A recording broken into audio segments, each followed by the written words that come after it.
So a good use of Lambda function on Amazon is this is actually what we do here as well, for one of our clients, is to go through XML files and then insert that data into RDS server.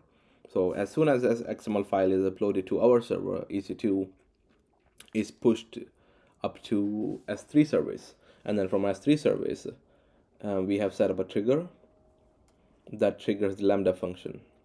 Then that Lambda function goes through the whole file and inserts the data into the to RDS server. So this does not actually happen on our server, it happens on Lambda server.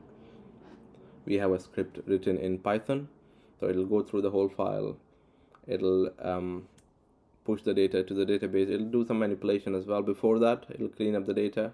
But yeah, the point is we don't do that on this actual server because that would slow down our main site that's on EC2. So we use Lambda function for that.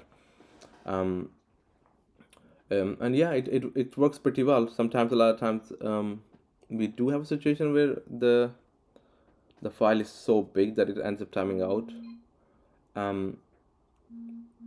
So that does happen.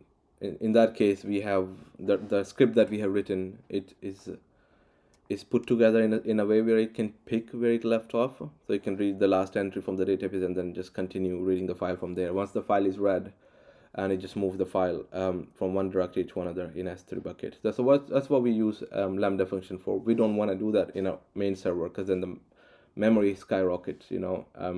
Also, we don't keep all these files on the main server as well, because then you'll have to just increase the disk size every now and then, because the files are big. They're like 10 GB, 20 GB. So we push it to S3. Once it's been processed, we delete it from the local server, which is EC2. So that's what we use Lambda function for, and yeah, it works fine. So if you're going to use Lambda function, just make sure your script can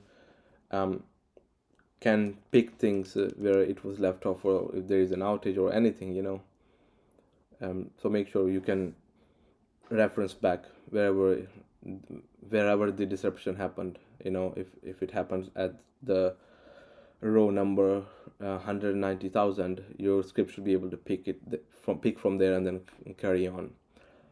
Yeah, sometimes we need to tweak the configs in Lambda function, like increase the timeout, increase the memory as well, but it works pretty well.